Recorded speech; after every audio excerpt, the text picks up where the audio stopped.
The show begins with a baby who has been placed in a kind of underground sanctuary.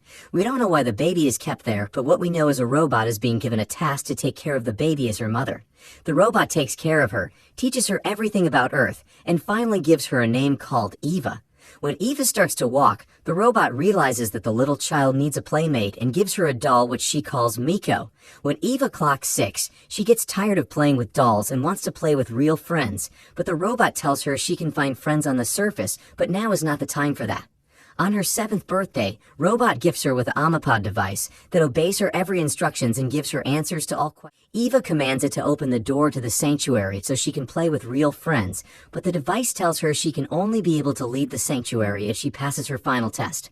Robot takes Eva to meet a hologram who calls himself Cadmus, who is here to explain why she can't go to Earth now. Cadmus reveals to be the one who helped create the underground sanctuary she's living in right now. He explains that it wasn't safe for people to leave on the surface anymore. The Earth was very sick and it needed time to get better without the humans. So lots of kids like her were being raised on an underground sanctuary to keep them safe and train them to face what is to come on Earth. Eva is trained on how to climb walls, how to plant, how to cook, calculations, and so on. Few years later, when Eva turns 16, Robot tells her the time has come for her to take the test which determines if she's ready to go to the surface or not. Eva is nervous, but something that has never happened before occurs. She hears a strange noise from a restricted passageway and decides to know what's in there. She breaches the door. She wanders around this passageway. She finds a write-up telling Eva to find her. She finds a tight hole that leads to the surface, but is disappointed she can't pass through. But her sadness turns to joy when she sees a creature close by. She shouts so the creature can help her out of the sanctuary, but things didn't go as she expected as the creature shoots a gun at her. Eva runs away back inside the sanctuary and fears the creature chases her. Robot, seeing this, activates security protocols, but lasers and bullets cannot kill this creature. With no other choice, Robot decides to open the door to the surface for Eva to escape, while she decides to stay behind to hold off the creature. Eva, who is now finally on the surface, runs inside the forest but falls unconscious. When she wakes up in the morning, Eva discovers that she is in a world unlike anything she expected. It is nothing like the holographic simulation she had been brought up on, as she encounters many dangerous and alien species of plants and animals that even her Omnipod device fails to identify. While looking for food, she sees a person and runs to him. She gets trapped by a gigantic plant, but she gets saved by the running after who turns out not to be a human, but an alien. She is scared at first, but as the alien removes the plant trap on her leg and drinks its water, she realizes it means no harm to her. The alien name is revealed to be Rovender. Eva tries to communicate with him, asking if it has seen any human like her, but as soon as the alien finished drinking, it goes away ignoring her every question. While she begs Rovender to at least talk to her, Rovender closes her mouth, sensing the presence of Bastille, the hunter beast. The beast captures them with his gun and hangs them upside down on a tree. Eva figures out a way to free herself, and to her surprise, she sees her robot mother at the beast camp. She also sees a captured large behemoth in the camp called Otto, who doesn't talk but speaks to Eva through her mind. He promises to be friendly to her if she frees him. Eva frees Otto, and it decides to serve as distraction as the beast chases it into, which gives Eva the chance to free Rovender as well. Eva carries her unconscious robot mother in her arm, looking for a way to escape, but the beast confronts them. Otto quickly places them all on his back while being chased by the beast. Unfortunately, they got to a dead end with no way to escape, but Otto decided to jump down the cliff to dodge a shot from the beast gun. To Eva's surprise, Otto can actually fly, but Otto tells her he isn't flying but just gliding. He takes him far away from the beast, and she happily thanks him for his help, but all problems is not solved, as her robot mother is still unconscious.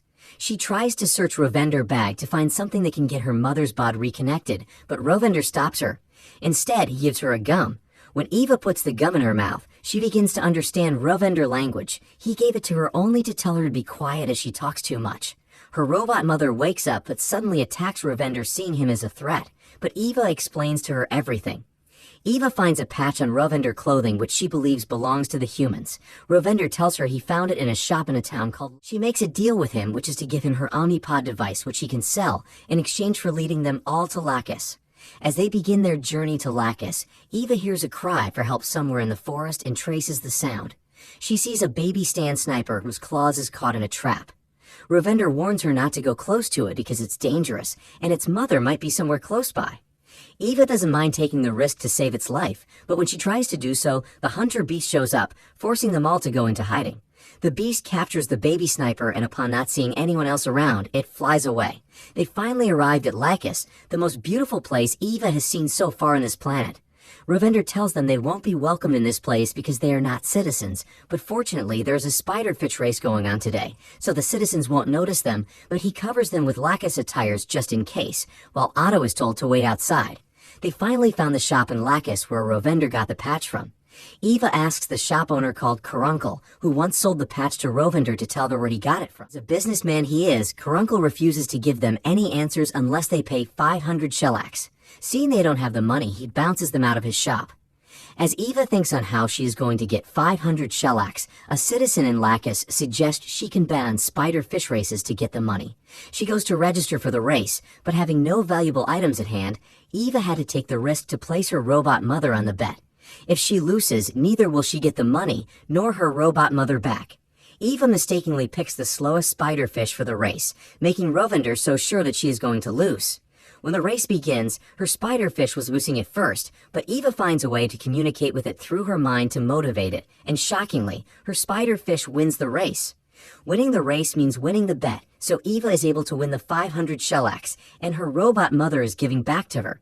She gives Rovender the money for safekeeping, as tomorrow morning they will go to Caruncle's shop and pay him for the information she needs.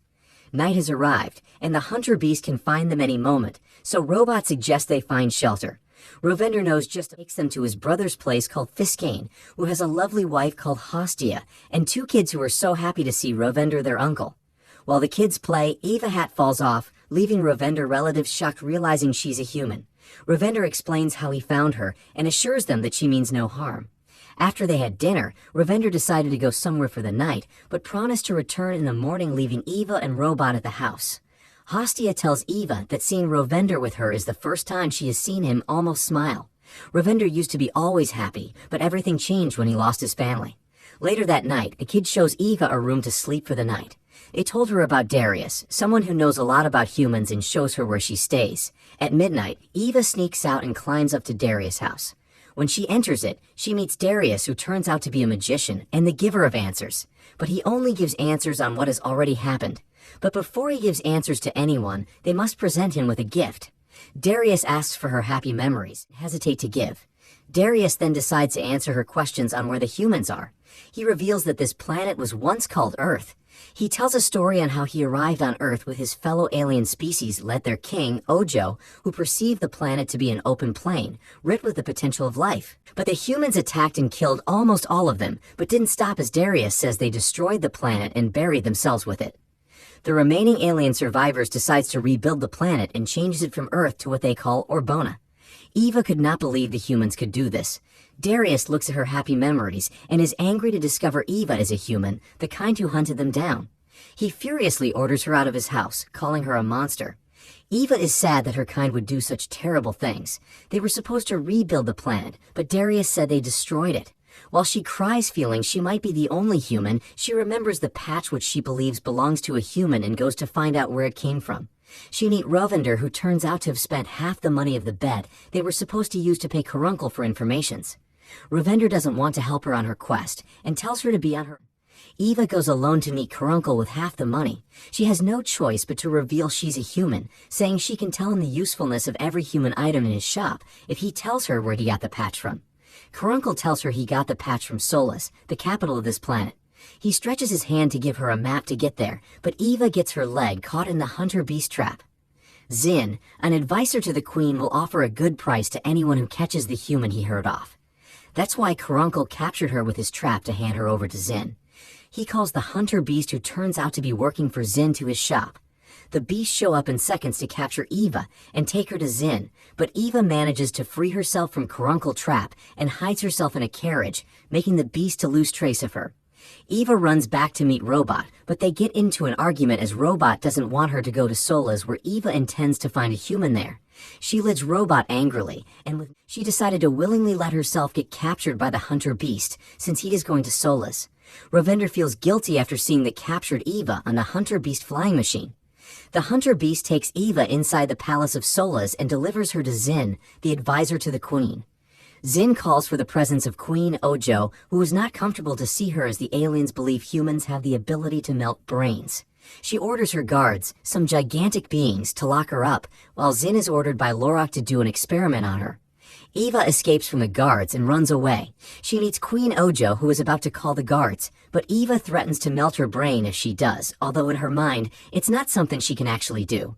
After a little conversation, Queen Ojo learned that Eva is not actually bad as what she was told humans are, and they become friends. The queen takes Eva to a place in the palace where her dad, the former king, stored different ancient human artifacts.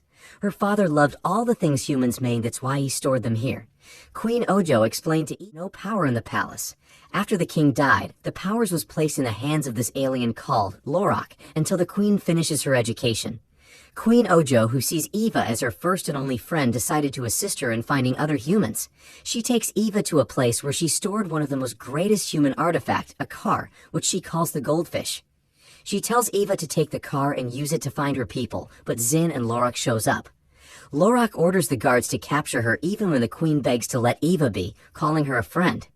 Lorak tells Zin, who is not just the palace advisor but also a scientist, to make experiment on her because he wants to find out how a fragile, weak creature like the humans were capable of dominating Earth.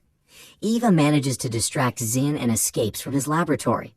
The guards chases her, but the queen shows up with a goldfish to rescue her. Upon learning from Eva to conquer her fears, the queen decided to go challenge Lorak to take back her throne. She tells Lorak to hand over her scepter, the symbol of authority, and step down from her throne. The guards, seeing the childish queen now standing up to Lorak, decided to support the queen on her rights. Lorak, with no other choice, hands over the scepter. The queen gives Eva the location of the ruined human civilization beyond a dangerous desert, and Eva decided to go there believing she can find a human there. Goodbye to Queen Ojo and begins her journey. On her way, she reunites with Robot and Otto, who couldn't leave her all by herself. They decided to follow her to the location to the other humans. They see Rovender on the road, who decided to join them on the journey, and Eva is so excited as she sees the human city from afar. A narrow bridge is what leads to the city, but crossing it is really dangerous because there is a lake of sulfuric acid beneath it. The other option they have, to lead them inside the city, will take them 5 days, so they have no choice but to take the risk. Just as they got to the middle of the bridge, they find out the other parts of the bridge is damaged, and according to Robot, they have no chance of survival if they cross. Eva persuades the team to enter Goldfish to cross, but at the moment they almost cross the bridge, the engine fails. The goldfish falls inside the sulfuric acid, leaving Eva and the team trapped as there is no way back and there's no way front. Eva cries as it's all her fault for putting them in danger, but Rovender tells her that she instead changed. He was depressed when he lost his family, but meeting Eva changed everything. They remember that Otto can glide, and they decided to use him to glide to the city, but for this to be possible, they need to climb something really high. The risk they are about to take is way too much, but greater things in life comes with risk. They struggled to climb to a very high metal in the bridge, and fortunately, they managed to make it. Now, as for the final step, they all climb on Otto's back, who glides them into the city. Eva is so excited as she runs into the city looking for humans, but what she sees next breaks her heart. All she saw in the city is graveyards and decayed corpses. Eva cries as she realizes that she is the last human on Earth. Out of nowhere, the hunter beast suddenly shows up and attacks Eva, but Otto, Robot, and Rovender defends her. While they tell Eva to run and try and survive since she's the last human. The beast defeats and traps them and goes after Eva again. While Eva hides, we find out it was Lorak who sent the beast to kill her. The beast catches her, but Eva manages to stab it in his arm and takes his weapon, which she used to release a force that sent him flying like a piece of shit. This beast refuses to die and tries to shoot her, but Robot shows up and uses her body to shield to save Eva. That sand sniper baby that Eva tries to save back at the forest shows up to her rescue, but it didn't come alone. It brought his whole family to fight the beast, and as well brought its mother, who finishes it up in seconds. Eva cries as Robot says her last words and dies. An airship lands in front of them, and a human called Cadmus comes out, saying he is here to take Eva to her homeland. That was how the show ended. If you love animation movies, please subscribe to this channel and keep watching. Bye.